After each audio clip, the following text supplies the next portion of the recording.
Hey, I'm Bill Cook. I'm cooking. Today I'm making Cordon Bleu, chicken Cordon Bleu. It's like Bond, James Bond. And you have to do it with the worst Connery accent ever. Sorry, just breaking stuff. Chicken Cordon Bleu, chicken breast. I've heard some people say I talk too much. Welcome to the party, pal. Yeah, they've been telling me that since I was about yay-high. A third grade teacher couldn't break me that habit. You ain't gonna. Now let's move on. All right, chicken breast. Now I don't know about you, but Mr. Manila, Sal Manila, not invited to my house. I know they say you're not supposed to rinse chicken because he spreads it around. Those people are stupid. Rinse your chicken. Okay.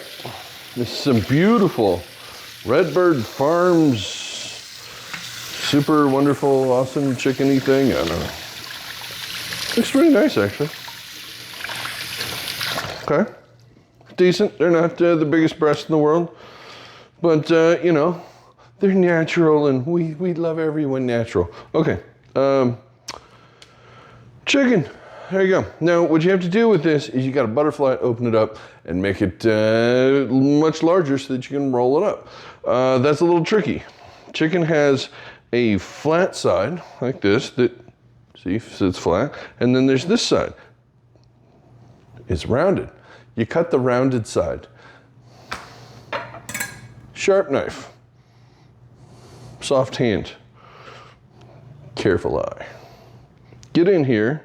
And you want to cut this in half with a nice sharp knife. Take your time. Don't get in a hurry unless you're really, really good at this. But yeah, you want to have a sharp knife, and it's okay to open it up as you go and look at it. Just keep your knife flat. Keep going. Get this thing going. If you have a bump in the middle here, you can a little bit here and there. Flatten this out a little. It'll want to flatten and do what it's doing. And then there. Boom. Butterfly chicken breast. See? Not hard. Do that again. This is a little harder because it's a little weird. But there is a line here. This is where the chicken breasts come together. So there's the breastplate down the middle that sticks up in the two chicken breasts come together. There's this line of fat that runs along that, and there's this, that's the side that's the flat side. The other side is the side that runs down here, and it's kind of rounded. So find the side that looks like that. That's your good side. This is your cutting side.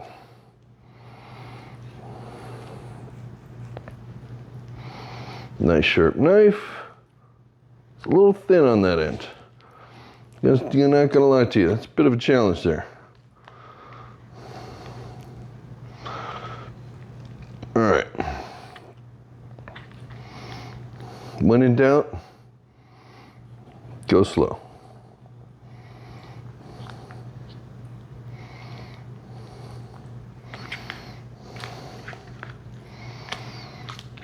There's a lumpy spot there and the thing. That's what the meat pounder is for. Meat pounder. We're gonna use a meat pounder? Yeah. I like using meat pounders. Meat pounder's good. All right, I'm gonna throw this away because it's served its purpose. I have some trash over here. Hey, it's full. Still got one last thing in it, so I don't have to take it out. It's the rules. I don't make them up. Clean your hands because you're dealing with chicken. Why are chickens so filthy? Have you ever been inside a chicken coop? Question answered. Filthy, filthy animals. They live in their own feces. That lid ain't going down, is it? There. Just needed a foot. Now I'm gonna put this over here. That looks like a chicken nut. All right, so now is the trick. You have to pound it flat, one of these guys. This is a really small one. You get bigger ones. I would get a bigger one. That just happens to be the one I have. These days, we deal with what we have, not what we want. That is the secret that my grandparents taught me about getting through the Depression and stuff. You deal with what you have, not with what you want. Wanting comes later. Right now, you just get by. It's good advice. So do what you can to just get by. Like I have to just get by with this terrible, awful kitchen. Oh, it's horrible. All right, so gently pound. Gently pound. Chicken moves very easy. If you come in here with a heavy hand, you ain't having chicken for dinner. Gently. I'd rather hit it 10 extra times than that one time that ruined it. And here's the thing, you're rolling this up. So you don't want giant, huge edges as you're trying to roll it, especially when you get the inside piece has to be nice and thin. So you're gonna pound these edges extra thin. And any thick spots, kind of work them out a little. Do not overhit this or you will start tearing it to pieces. The fibers of the meat will come apart. I don't know if you can hear me, I'm making a lot of noise. I got a fancy new microphone, do you like it? It's pretty. It makes me feel special. All right, pound. Back to what I was doing. Sorry, I'm talking a lot, but at least I'm doing something while I'm talking.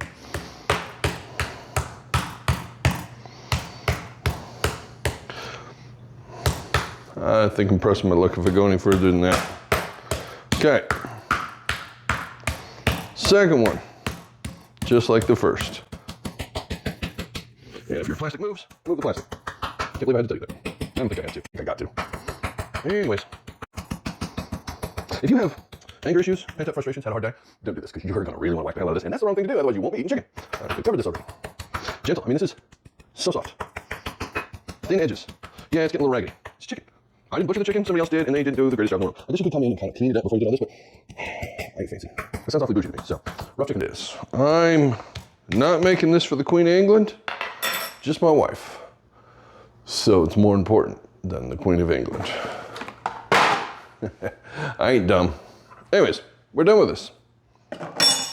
We're not done with this. What we are done with is sort of this. We can use this again in a second. It'll help us roll this up because rolling this is actually pretty hard. I'm going to, this is the side that was against the chicken, so that's the wet side. The dry side is against the counter there. So I'm gonna pick this guy up. I'm gonna set this on here like this. Move this out of the way for a second. We got another cutting board.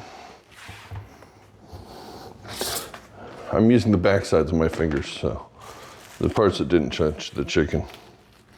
Okay, now what we need to do is we need to put ham and cheese in this, and we also need to flavor this. So that means salt and pepper, ham and cheese. Better the quality of the ingredients, the better the results. So use whatever you want, but I would suggest good stuff. Deli ham sliced up is nice. If you have some, guanciale or something like that, sure, use that. Pancetta, you could go crazy. I happen to have some, deli ham, sliced up sandwich ham. That's what I'm using because it's what I got. And I have some Swiss and provolone. I kind of like the funky in there. And some aged Swiss, which has a nice texture to it. And sometimes I put a little Parmesan in there, or Romano, or something like that. Gives it a nice little salty bit. So let me go grab that real fast. I will be right back. And I'm back. See, we got cheese. We also have salt and pepper. So let's get started. A little salt. A little pepper for the yummies. Now, if you put the ham on first, you're gonna have chicken ham, then just cheese in the center. You can do that. Or you can put cheese down, ham down, and then cheese down. It's not really that surprising, is it? Come on. All right, so that looks pretty damn good to me. I'm gonna go with that. That's the inside of that guy. That's what I'm using, that's what I'm doing, and there you go. Now, you're gonna roll this up. So you take your plastic and roll it. But when you do that, there's nothing to hold this thing together, and these things like to fall apart. So what we're gonna do is we're gonna put a little bit of flour around the edges. That will help hold it all together. I have flour suddenly. Magic of editing. Okay, so just lightly, ever so delicately, sprinkle this around the edge. Flour is a fantastic glue. They've been using for centuries. Other than dead horses, it's hard to beat flour, you know, without chemicals. You don't really want to get it in the middle because flour don't taste so good. So just try and keep it to the outside. Get a little bit here. That's fine, it'll help it all stick. All right, then I have a little bit more overlap over here, which is going to help me seal this when it comes to that side. So what I'm gonna do is bring this up here, do this, couple of chicken bits. This little bit wants to fly out. Okay, so bring this over. As you bring this forward, it's automatically rolling. See that, how it's rolling? I'm showing it coming towards you there. So you're rolling this as tightly as you can. So pull and roll, tuck. This hand is just kind of helping make it get in there as tight as you can. That makes a huge difference. Okay.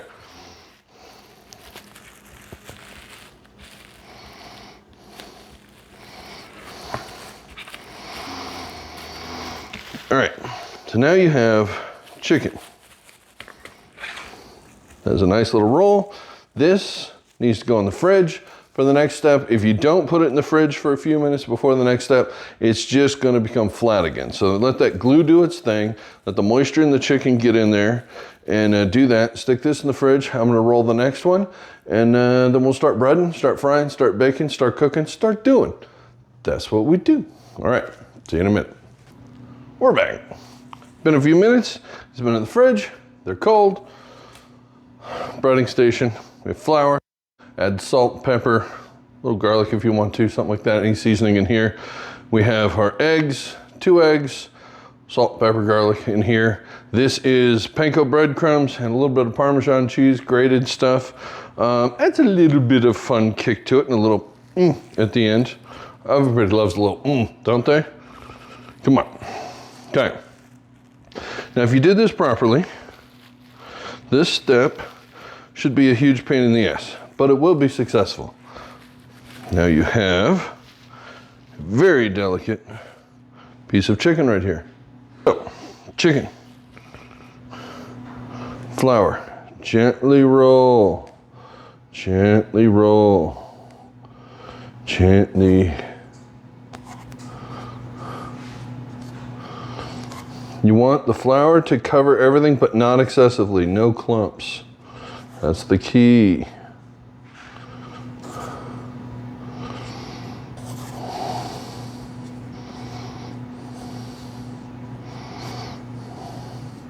Okay.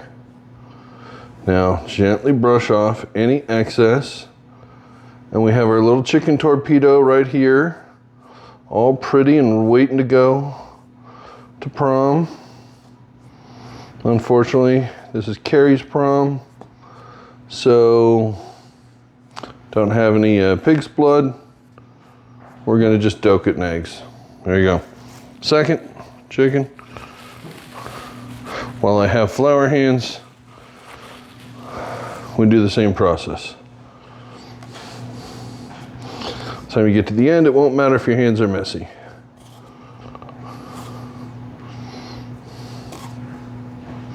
Ever so gently. Ever so gently. Yes. Super gentle.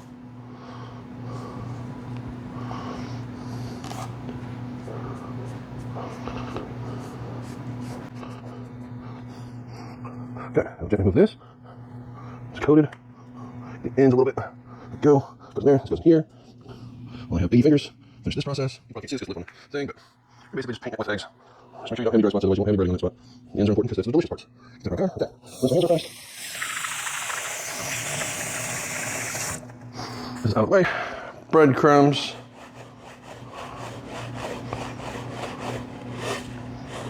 Go. It's looking pretty good. All right, it's coated enough.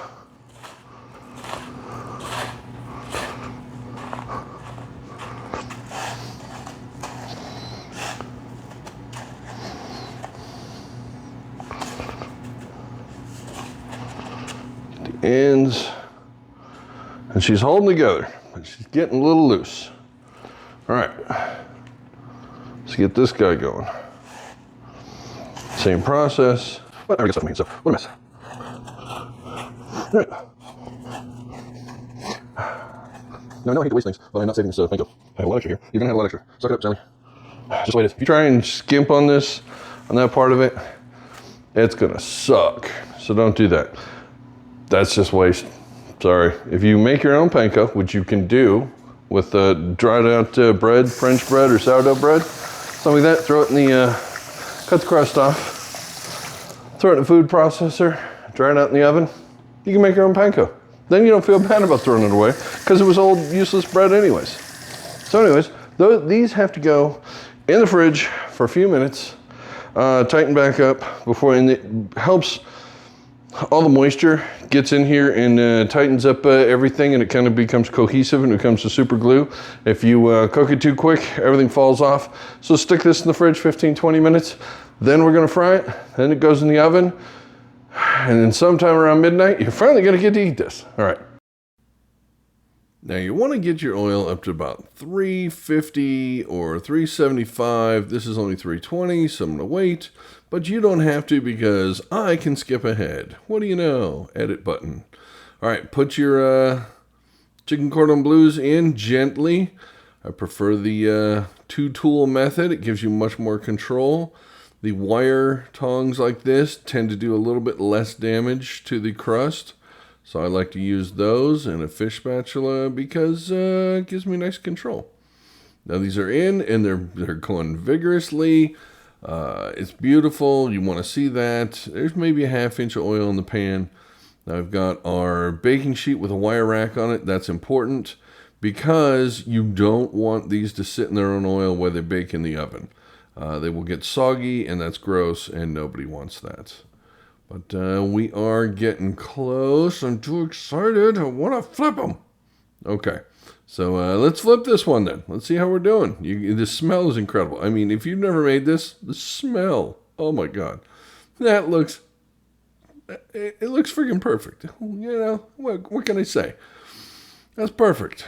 Now, the other one took a couple extra seconds to go in, so I give it a couple extra seconds. A stickler for time. Everything has to be perfectly even. Again, the two-tool method is the safe one. Never drop anything or flop anything towards you because the oil will splash up and hit you and give you instant third-degree burns. Ask me how I know. Don't do that. Always try and control it as much as possible. And safety, safety, safety. That hot oil is not a joke. Okay? But yeah, those are cooking away. Now, you're going to get two sides at a time, but because this thing is fairly good size, you can see the sides don't quite get cooked. So you do this as a 4-side sort of thing. So you just kind of rotate them up, move them around, try and get all sides equally crispy, and then just hold it in place. There's no better way to do that, really. Honestly, if you tried to deep fry this, the oil would get inside, it would destroy it, and it would get nasty. So you kind of have to shallow fry this.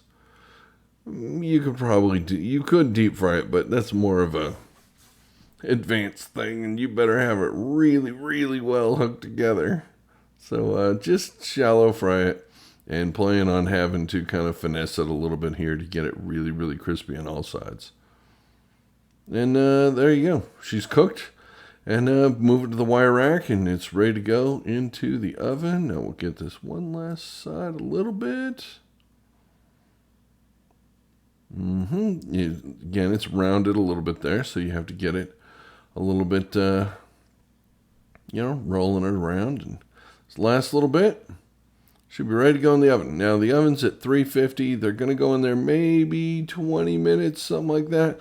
Pretty much when the cheese starts oozing out of the insides, you know you've got it. And if it's raw, well then I'm sorry. But look at those things. Aren't they gorgeous? Aren't they amazing? Oh, all right.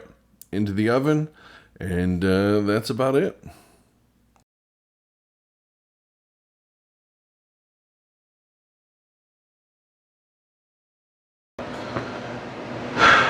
Chicken's been in the oven for a while. It's done. Let me grab it, bring it out, and cut into the sucker and show you how amazing this looks. I'm grabbing 2 oven mitts because I have 2 hands.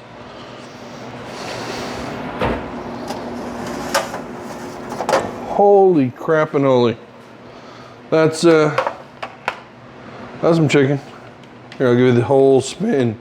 Ooh, it's pretty. Okay, they're amazing. There you go. Close the oven. Shut that off. Light off, because polar bears. All right. Now let's get these on a cutting board and see what we have. Now, we had a little bit of leakage. That's called pan cheese. I don't need to tell you what pan cheese is and what it's for, but it's for eating, and it's delicious. So when we get this out of the way, pan cheese. Before it gets too hard, see if you can get the pan cheese to move. Maybe not. I don't think we got pan cheese. Better look next time. All right, screw it. These look amazing. If I was smart, I would let this rest for a minute. No. I'm gonna cut this guy. Show you the inside. Gently, gently. Ho, ho, ho, ho. See this? See that, folks? Can you see that? You seeing that? Are you seeing that? I'm seeing that. It's beautiful. Can I get through? This is kind of heck of a crust on it.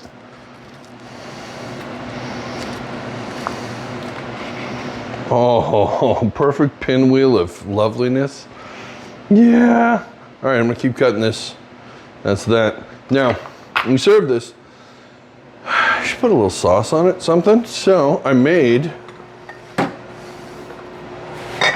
lemon garlic aioli. You just kind of drizzle this over the top. It's delicious. You can put a cheese sauce over it, but you're already having cheese with it. So it's kind of redundant. Hollandaise, do you want to die? Several other things. Probably wouldn't go with like a chimichurri, because that'd be a little too, no. You want the flavor of this to come through. So something light, like this lovely lemon garlic aioli. It's just a little bit of lemon juice, a little mayonnaise, a little garlic, put a little lemon pepper seasoning in that. And you just drizzle a little bit on there as you eat it. Okay, chicken Cordon Bleu. There it is. It's delicious. It's amazing. Really want to eat this piece? Okay, I gotta eat this piece. I gotta eat this little piece. I gotta get me some. Gotta try this. How beautiful that is. It's even got ham in the end.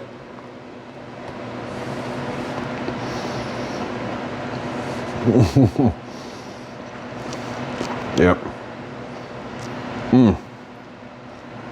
So I love that meal. It's freaking delicious.